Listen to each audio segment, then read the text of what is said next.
So I started taking off this quarter panel, and I then realized a lot of people probably don't understand how the quarter panel is attached to the roof.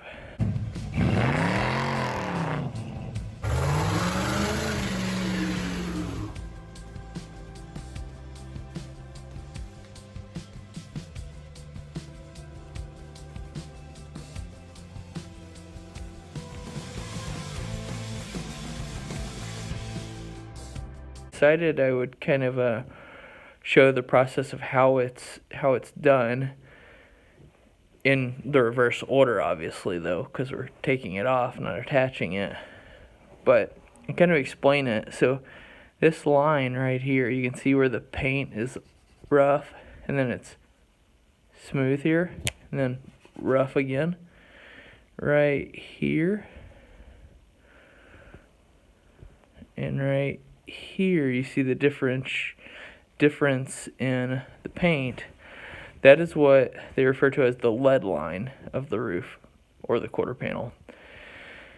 The quarter panel is installed up underneath the roof panel, and then there's about 1/4 of an inch of drop there between the roof and the quarter panel where it drops down, and they tack the two together, just little spot welds, and then they're left with that valley, that 1/4 inch valley. They fill that with lead, and lead has a lower melting temperature than steel does.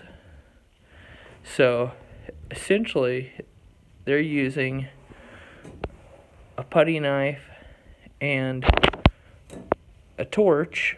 They'll heat it up a little bit, get it nice and flowing, and then as it starts to solidify, they're just sitting there smoothing it out. And they get it as smooth as possible. And it actually gets really smooth, and then they sand it over, because it'll sand without melting, as long as you don't get it too hot. But once they sand it over, it's really smooth, and you never notice that there's a seam there. Some of the issues you run into over time is, as you notice, the paint starts to look different where there's lead versus where it's all steel. That's just the acidity that's in the lead causes that. So when you go back over it nowadays, there's a lot more efficient ways to do it than lead. Lead is sufficient, but a lot of times it's hard to find guys that still do this. It's kind of an art that's kind of lost. There are still guys out there that do it. It's just hard to find. You can buy the product, the lead. It is a little dangerous to do. That's why I'm wearing a respirator when I take it out. But just know that when we go back in here, we're going to be using a fiberglass reinforced body filler that goes over that little well to cover this up, and then we'll use a smoother filler to go over the top of that fiberglass, and then it'll sand smooth and you won't notice it. Either that, or I have toyed with the idea of just welding that, putting another little piece of metal that fills that well up, and having it be all steel instead of any fillers. But let me put my respirator on, and I'll show you guys how it comes out. Now when you're doing this, you have to be really careful not to overheat the panel. You can warp the panel doing this. But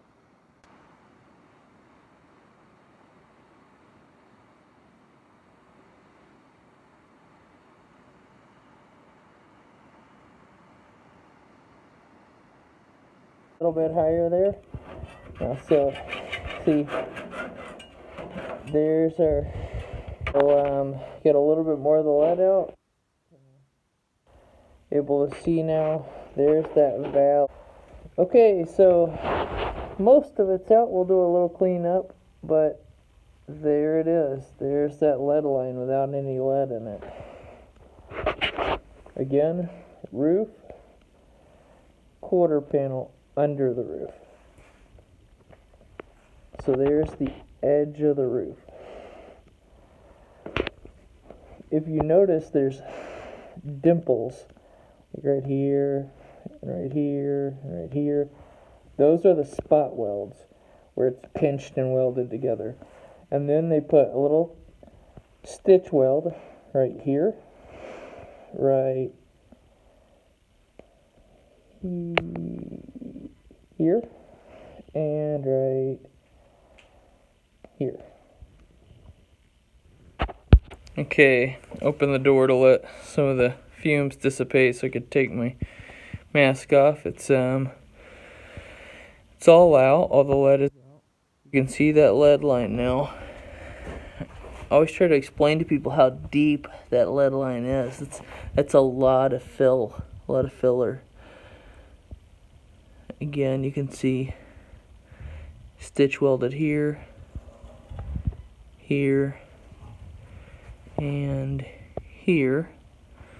And all those little dimples are all little spot welds. There's a perfect little dimple spot weld. There's a circle spot there, there. They kind of went crazy with these spot welds there and there. They're not all in one pretty line like you see in today's cars, because these were done by people, not robots. Here's one, then here's one, then here's one, and here. They're kind of all over. This was probably a Friday car. I'm joking.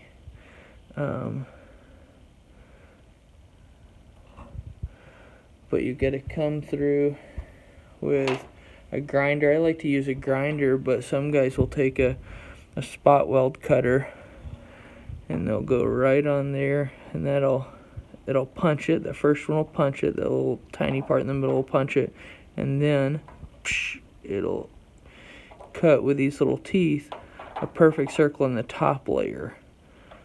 After that top layer is done, it'll release the bottom layer. That's one way you can do it. And then you just take your grinding wheel and grind away this weld, grind away this weld, grind away this weld. And that's simply put. The long answer is it's a lot of fighting to get the quarter panel out from underneath the roof. It's a lot of meticulous. Cut this, like what the hell's keeping it from coming off? Look at it 4 or 5 times. Cut, grind. Make sure you don't cut anything you're not supposed to. It's a lot of back and forth like that until you get the quarter panel out from underneath the roof without destroying, this is the important part, without destroying this lip, because you need to retain that lip to weld the new quarter panel onto. So, yeah, that's how it's done.